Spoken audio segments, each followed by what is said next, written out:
eres luz en mi sendero, eres agua en el desierto, eres guía al caminar.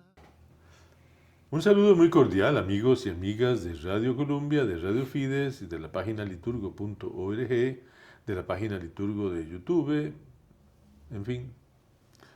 Buenos días.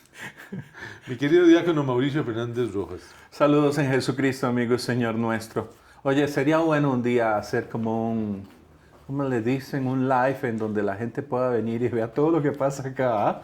Sí, sería interesante tener como un auditorio. ¿Por qué nos reímos tanto o tratamos de estar serios y de repente salen las sonrisas? Y sacan un rótulo que diga aplausos. Aplausos o sonría. No. Pero no, seguimos en el fabuloso tiempo ordinario, sí. Ya gozando, ya casi instalados, ¿verdad? Casi instalados en un tiempo que yo lo comparo siempre, la gente dice que soy muy majadero, pero yo lo comparo con una laguna. En los ríos, cuando los ríos están naciendo, hay momentos de pequeñas cascadas, ¿verdad? Hay mucho movimiento, hay poca profundidad, hasta que el río llega a una pequeña ensenada donde se hace una laguna. Profunda, serena, donde el agua apenas se mueve, no hay cataratas, no hay nada. En ese es el tiempo en que estamos. Las cataratas son el Adviento, la Navidad, la Cuaresma, la Pascua. Ahora está la paz serena, en donde podemos durante semanas y semanas y semanas hablar y profundizar sobre la única persona sobre la que hay que profundizar. Jesucristo. Y hablando de Jesucristo, también podemos entrar en lo maravilloso del llamado que tenemos desde este programa. Anunciar la palabra. Y ojalá la palabra la viéramos como algo continuo, no como se abre el telón, viene la misa de domingo, se cierra el telón ya está. Y hasta que se abra el telón de nuevo la misa. No. Ver la palabra como algo que dinámicamente va creciendo, tiene sus movimientos, sí. Tiene sus acciones y también sus ratos para poder que me debe hacer cambiar. ¿Convertirte? Sí, Mejor, sí. ¿convertirte? Porque entrar en conversión es entrar en el misterio de Cristo. La conversión, que no solamente es dejar de pecar, sino es el cambio, simplemente la mejora, la adecuación, eso que usted mencionó hace unas semanas, de lo más difícil, es decir, hacer lo que Dios quiere. Para eso lo que necesitamos forzosamente es transformarnos en Cristo, que es el que hacía lo que el Padre quería. Y tal vez suene extraño, pero no enfocarnos en el pecado por el pecado, no, porque eso no lleva a nada, eso es un delirio. El gran asunto es qué está pasando conmigo, con Dios. Es soberbia, ¿verdad? Hay gente que se llega a confesar y le cuentan a uno el pecado como si fuera una gran gracia, como si fuera una cosa de gente audaz. ¿Viste lo que hice? Bueno. Y uno se queda como diciendo... ánimo. ¿Qué nos dice San Mateo el día de hoy? Por fin encontramos a San Mateo. San Mateo, hay que acordarse que a él le interesa, como él escribe el Evangelio para los hebreos, le interesa muchísimo constatar que las profecías de los grandes hombres del Antiguo Testamento se cumplen en Cristo. Entonces yo creo que valdría la pena... lee el Evangelio. Viene así, para el día de hoy. Al enterarse Jesús de que habían arrestado a Juan, se retiró a Galilea. Dejando Nazaret, se estableció en Cafarnaúm, junto al mar, en el territorio de Zabulón y Neftalí, para que se cumpliera lo dicho por medio del profeta Isaías: tierra de Zabulón y tierra de Neftalí, camino del mar al otro lado del Jordán, Galilea de los gentiles. El pueblo que habitaba en tinieblas vio una luz grande. A los que habitaban en tierra y sombras de muerte, una luz les brilló. Desde entonces comenzó Jesús a predicar diciendo: conviértanse, porque está cerca el reino de los cielos. Paseando junto al mar de Galilea, vio dos hermanos, a Simón, llamado Pedro, y a Andrés, que estaban echando la red en el mar, pues eran pescadores. Les dijo: vengan en pos de mí, y los haré pescadores de hombres. Inmediatamente dejaron las redes y los siguieron. Y pasando adelante vio otros dos hermanos, a Santiago, hijo de Zebedeo, y a Juan, su hermano, que estaban en la barca repasando las redes, con Zebedeo su padre y los llamó. Inmediatamente dejaron la barca y a su padre lo siguieron. Jesús recorría toda Galilea, enseñando en sus sinagogas, proclamando el evangelio del reino y curando toda enfermedad y toda dolencia en el pueblo.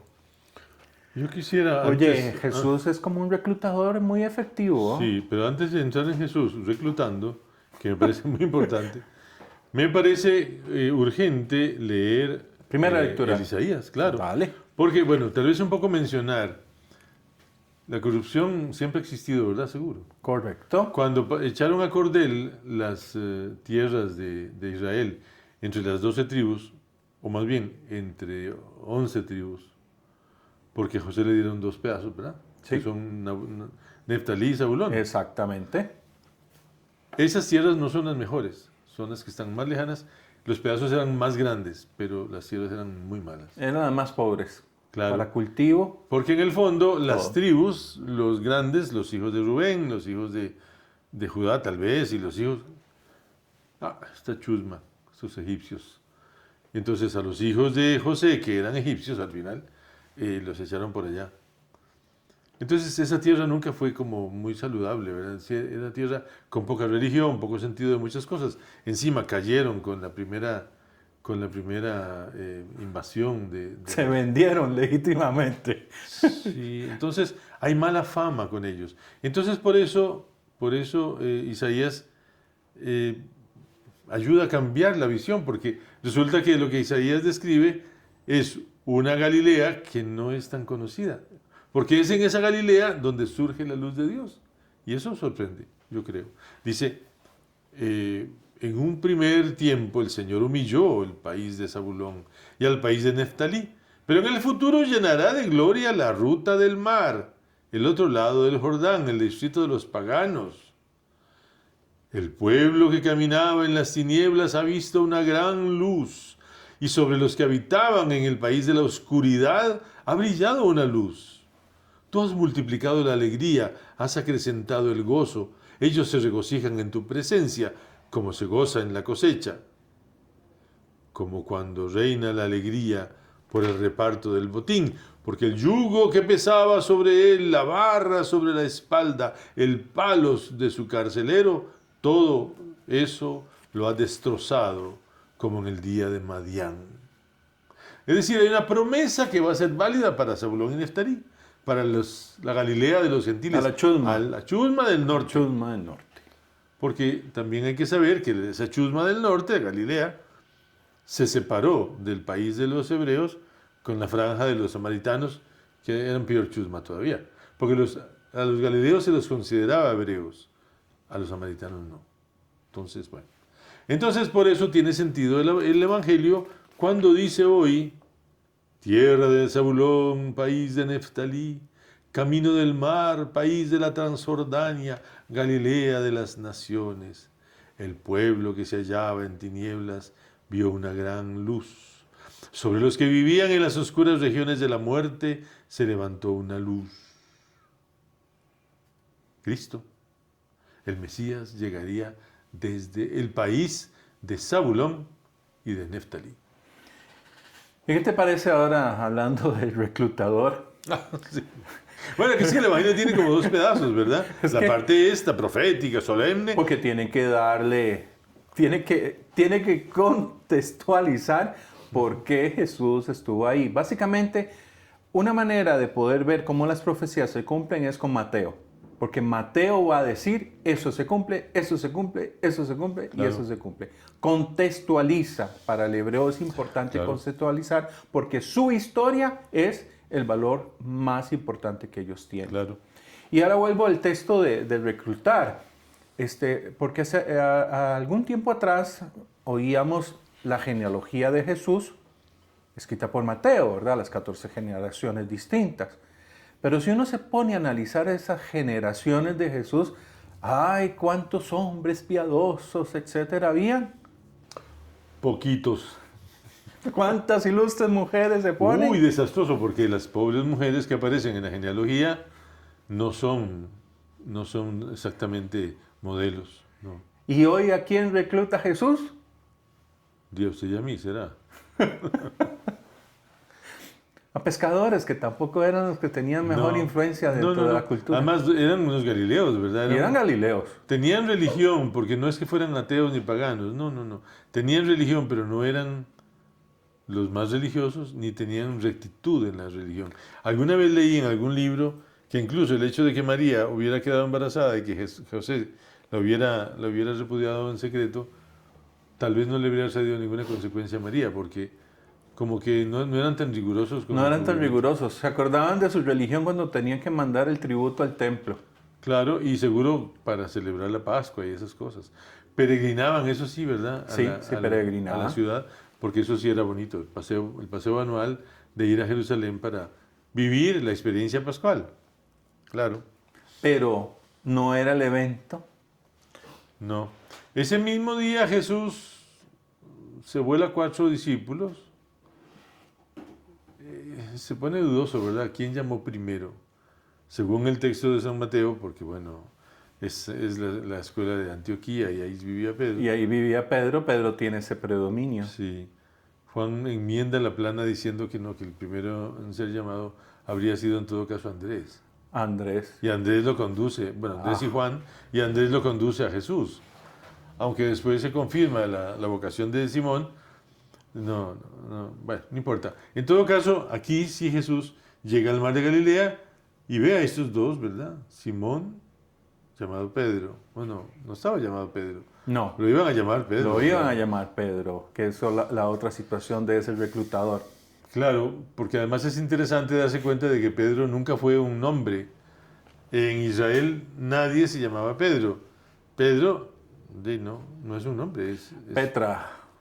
Sí, o Petros. O Y Petros. entonces el problema es, bueno, Petros es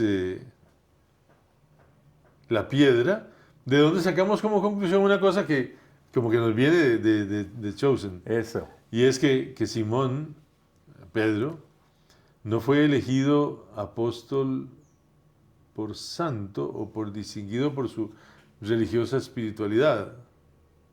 No es que no la tuviera, pero no es lo más importante.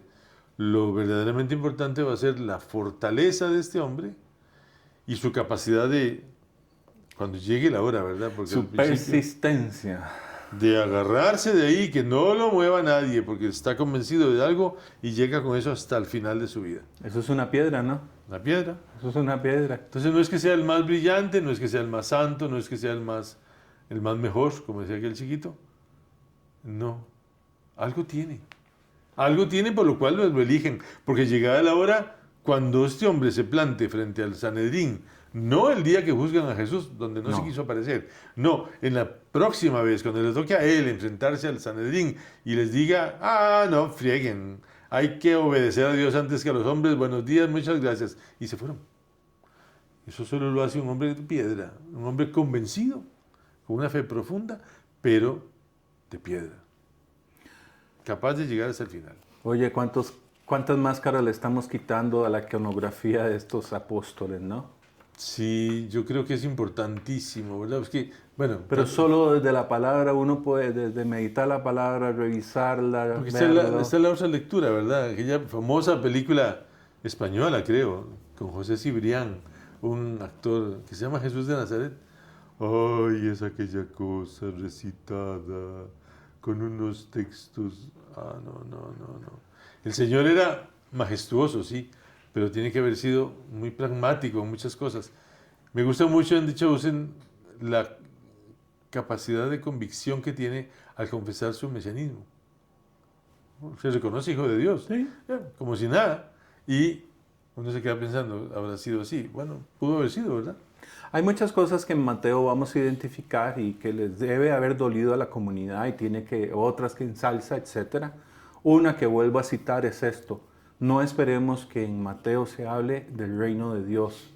Es mala palabra. Dios todavía sigue siendo una palabra que no pueden decirlo. No se puede. Y si hay que estar hablando todo el día del reino, pues decir reino de Dios todo el día, pues no, eso va en contra de las costumbres más sanas de un hebreo, ¿cómo se dice? Conservador. Conservador, practicante, Practicante, fiel sí, practicante. Ahora tomamos otra fabulosa situación. Jesús conoce muy bien la realidad de estos hombres. Porque si les pide que lo acompañen es porque sabe que pueden dejar las cosas, porque pueden organizarlas. O sea, Jesús nunca nos va a pedir un imposible. Jesús lo va a hacer sobre nuestras posibilidades. Sí es cierto que eran pescadores, pero no pensemos que un pescador era como lamentablemente los tenemos en la situación en Punta Arenas o en las partes de Limón, que sufren para poder salir a pescar. Estos pescadores tienen varias barcas, tienen empleados. Sí, sí, es una pequeña empresa. Y es muy probable porque después, unos cuantos capítulos más adelante, nos daremos cuenta que la casa donde está viviendo Pedro, que es muy probablemente la casa de la suegra, tiene techo de tejas. O sea, así como que muy limitaditos no eran Pedro tampoco. No. O sea, ellos de alguna manera son capaces de abandonarlo todo. Lo y pueden seguir, dejar, sí, claro, siguen adelante. claro.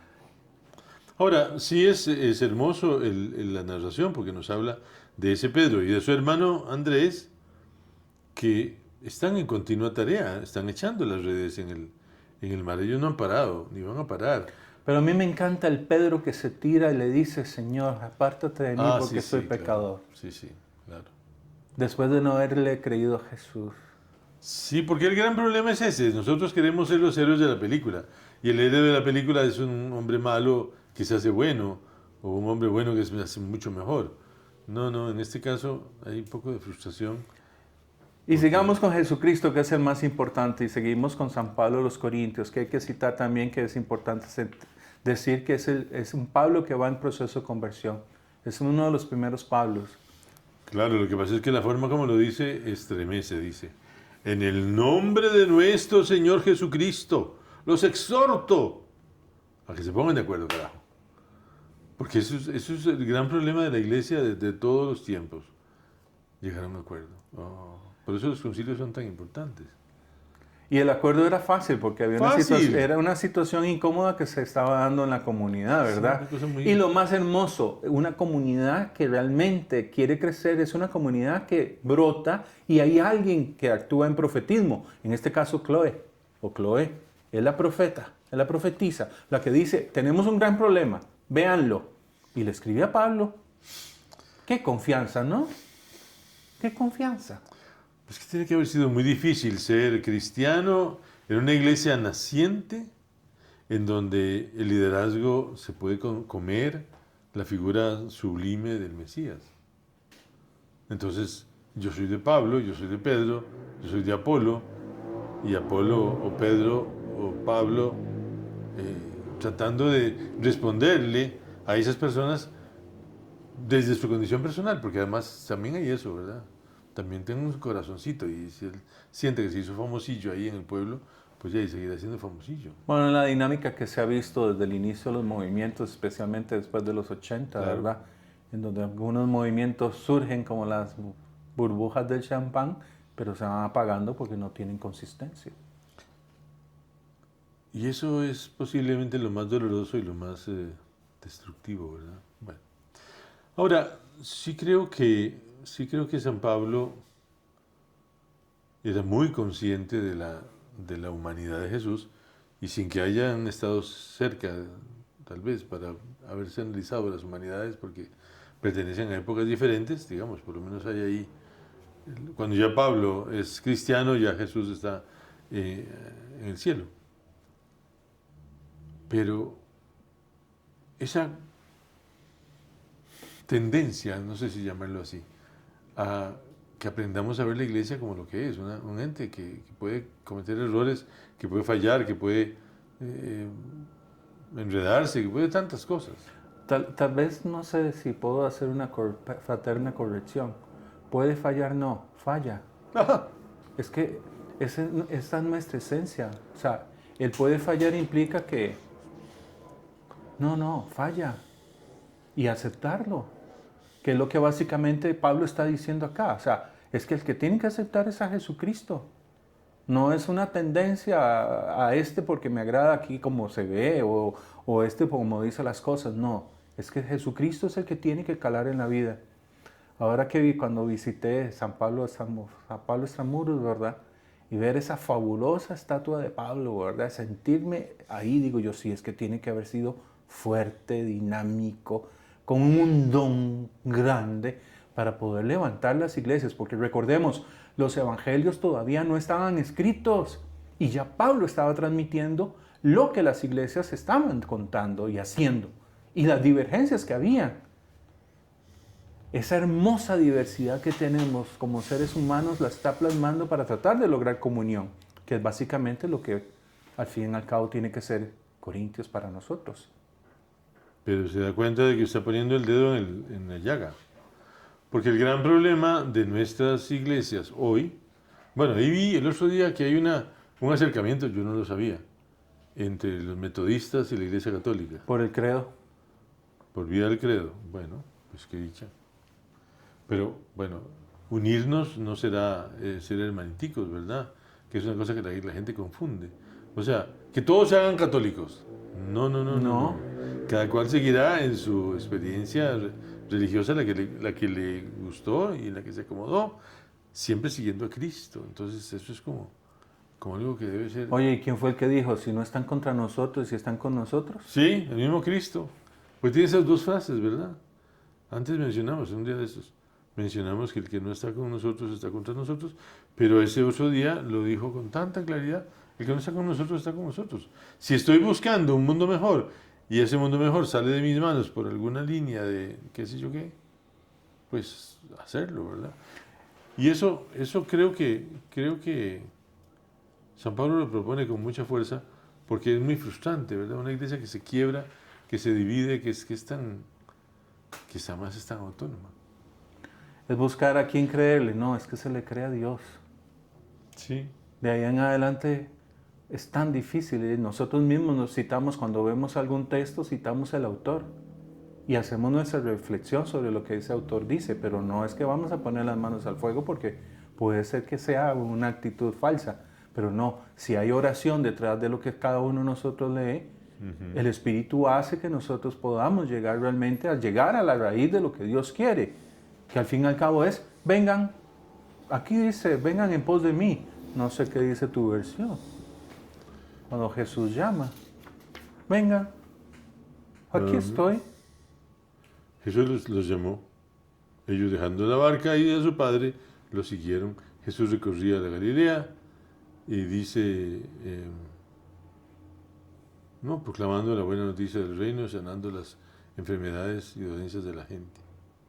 Normalmente, sígueme y yo los haré pescadores de hombres. Sígueme, qué hermosa palabra. Claro. Porque seguir es el maestro completo. Es el Claro, que... es el ejercicio de aprender a la par del que sabe qué es lo que hay que hacer. Y no solo aprender de lo que dice, sino también de lo que uno ve. Claro, la forma como se contacta con... Aunque yo creo que las iglesias están teniendo hoy, porque las iglesias están más pequeñas que nunca, pero son más grandes que nunca, yo creo. Hay un cimiento de la fe mucho más sólido, una capacidad de entrarle al tema de Dios que creo que está beneficiando las cosas por ahí. Pero siempre es en esa senda, la senda de buscar a la segunda persona de la Trinidad, si usted quiere, a Jesucristo, para que nos llame y para que seamos como los apóstoles, pescadores de hombres. Y seguir implica el libre compromiso. Y aquí estoy diciendo dos palabras que también suenan mal a veces. El libre compromiso es decir, sí, quiero. Claro. Bien, feliz domingo, feliz día del Señor. Ánimo.